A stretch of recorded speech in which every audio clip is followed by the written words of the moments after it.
Bom, gente, depois de 36 horas de julgamento do caso Priscila Brenda, chegou ao fim e a condenação de Paulo Vitor Azevedo foi confirmada. Ele pegou 26 anos de prisão, que vão começar a ser cumpridos agora, já foi preso, e também com outros 3 presos que saíram presos aqui do julgamento, que fizeram falso testemunho. A gente ouviu aqui agora os promotores, o advogado de defesa e também o advogado de acusação. Confira comigo as entrevistas a partir de agora. Vou gravar com o Diego, promotor Diego Henrique, que primeiro a gravar com a gente aqui. O resultado de hoje. Boa noite. Boa noite. O júri de hoje é um júri histórico aqui para a comarca de Catalão, em que o Ministério Público pôde reviver esse sofrimento dessa família ao longo de quase 13 anos. Mas a resposta foi dada pela sociedade catalão. Cada ano de espera, cada dor de espera, cada recurso interposto fizeram que a sociedade hoje desse a resposta e mostrando que tribunal do júri não é brincadeira, é coisa muito séria. Então hoje não sai só um indivíduo condenado, saem também 3 testemunhas presas por falso testemunho. Importantíssimo, conduzidas para a delegacia, porque reconheceram que mentiram em juízo e vai ficar as providências por parte do delegado. A condenação, ela pode ser, a defesa pode recorrer? Pode recorrer, na verdade já recorreu, já foi interposto o recurso pela defesa para tentar, e aí tem diversas situações que a defesa pode tentar. Mas o Ministério Público está aqui também como fiscal da ordem jurídica, como tutela da vida e tutela principalmente da vítima direta, que foi a Priscila Brenda, e da vítima indireta aqui, que é a sociedade aqui, principalmente a família dela. Hoje o senhor veio uma espécie de ajuda aqui para Catalão. O senhor não trabalha aqui na comarca, né? Não, eu trabalho em Goiânia, no Tribunal do Júri, e em Valparaíso, na Criminal, e hoje em apoio ao titular da comarca, doutor Rene, ele fez o requerimento para o Ministério Público do Estado de Goiás enviar mais um promotor para terem 2 promotores atuando ao lado do assistente de acusação, e isso é uma demonstração que o Ministério Público do Estado de Goiás atua firmemente no combate ao crime, sobretudo aqui nos delitos dolosos contra a vida. Agora, doutor Diego, o senhor trabalhou duro para aumentar a pena, né? Foi um dos que pediu aumento de pena do acusado. Essa é a função do Ministério Público. Uma condenação com a pena baixa, ela é injusta quase da mesma forma que uma absolvição. Então a condenação com a pena justa é o que a gente queria no presente caso, e foi feito, o que merece os parabéns também ao juízo, que reconheceu detalhadamente as circunstâncias ali necessárias para o aumento da reprimenda penal. E é o que nós... Esse julgamento também trouxe à tona um assunto que hoje vem sendo tratado com mais celeridade, como não era antigamente, que é o feminicídio, é o crime contra a mulher. E o senhor fez questão de ressaltar isso em diversos pontos. Inclusive, ontem, em um dos momentos, o senhor disse que era filho de uma mãe solo e que o senhor sabia a força que a mulher precisa fazer no seu cotidiano para ter ali o seu espaço.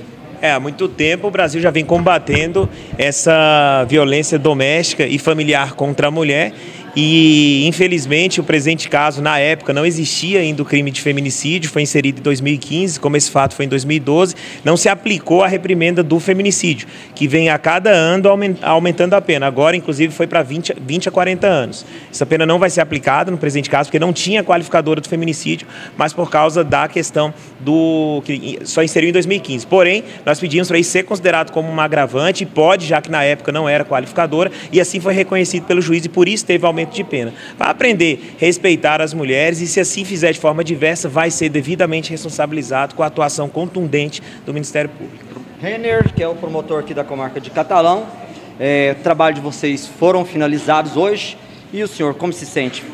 Serviço bem feito? A sensação é de dever cumprido, né? O Ministério Público fez a sua parte, que é vir ao plenário do júri, expor as teses, mostrar todas as provas que tem no processo, mostrar também o sofrimento que os familiares de Priscila Brenda sentem em razão de sua perda, e ao final essa decisão ela pertence aí aos cidadãos catalanos. Então entendo aqui que a população tomou a melhor decisão no presente caso. Então, sensação de dever cumprido.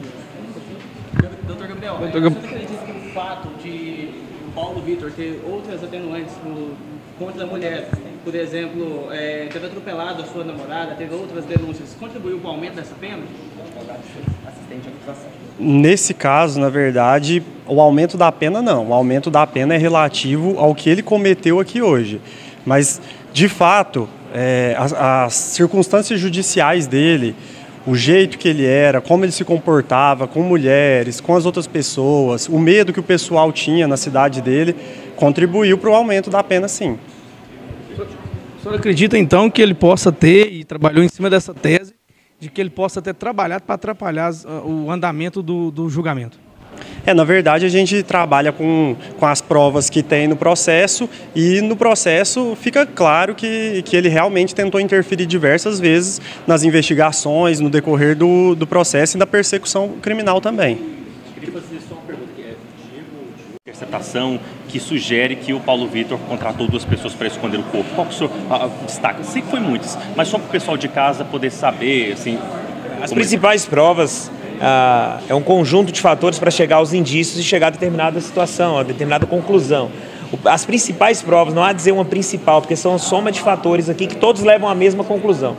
Mas a principal prova delas é que a Priscila Brenda foi vista entrando no veículo do acusado pela última vez por 4 pessoas diferentes que não tinham vínculo nenhum com o fato. Depois disso, há uma informação de que ele teria lavado o veículo dele, subsequentemente. E, por fim, diante das interceptações telefônicas, ainda verificou a questão de saída de rota dos celulares, ao mesmo tempo, do acusado e também da vítima, Priscila Brenda. Só para fechar, durante principalmente esse final, a defesa do Paulo Vitor reforçou, bateu muito na tecla sobre tentar, digamos assim, atribuir a condenação do Paulo Vitor ao Ezequiel. O que o Ministério Público diz sobre isso? A visão do Ministério Público no momento, já desde quando foi oferecida a denúncia, era que a princípio o autor como foi demonstrado, Paulo Vitor, e que Ezequiel, naquela oportunidade, não havia elementos suficientes para colocá-los como autor. O que aconteceu com Ezequiel aqui é que ele mentiu em relação a já ter tido ou não relacionamento com a vítima, e isso ficou demonstrado, falso testemunho, como ele estava compromissado. Agora, vale destacar, e o Ministério Público faz questão de mencionar também, parabenizar o próprio Poder Judiciário, que acelerou o julgamento propriamente dito, porque estava beirando a prescrição. Já se fazia muito tempo da data de pronúncia. E se não há esse julgamento a tempo, há a possibilidade de nem ter chance de condenar, porque haveria a prescrição, que foi exatamente o que ocorreu com o crime de ocultação de cadáver. Dava da passagem do tempo, faltava aproximadamente 1 ano. Eles são testemunhas, né? E faltaram, em algum momento do processo, faltaram com a verdade. Por faltar com a verdade, isso interfere diretamente nos atos processuais. As partes, no caso, o Ministério Público pediu a quesitação para investigação se eles realmente cometeram um crime contra a justiça. E foi votado, foi quesitado e entendeu-se que eles de fato cometeram um crime contra a justiça e agora eles precisam responder por isso. Eles não foram condenados igual o Paulo Vitor, eles vão responder por isso. Olha, o Tribunal do Júri, o Conselho de Sentença decidiu, né, com relação à questão do caso Priscila Brenda, referente à condenação de Paulo Vitor. Nós respeitamos, sim, a condenação, mas nós não concordamos, então é diferente. Respeitar e concordar é diferente. A defesa, ela já interpôs recurso de apelação agora nesse ato. Pode recorrer? Sim, pode recorrer e nós já recorremos e agora só falta a questão das razões do recurso que nós vamos apresentar. E uma das questões que já está sendo até tratado em instância superior é contra a anulação de todos os atos do inquérito policial. Por quê? Porque ocorreu aqui na sessão plenária passada uma denúncia através de das testemunhas que ela foi torturada, ocorreu a tortura psicológica ao longo da instrução criminal no colhimento de provas. Sendo assim, é um crime que não prescreveu e que precisa melhor ser apurado. Então, nós da defesa já solicitamos que fosse cumprida a ordem da douta juíza de expedir ofício à Corregedoria da Polícia Civil para apurar a conduta daquele servidor público à época e também ofício ao Ministério Público por conta da denúncia do crime de tortura. O senhor vai buscar o quê? Anular essa decisão aqui hoje? Exatamente. Seria um novo julgamento? Seria um novo julgamento, só que diferente. Por quê?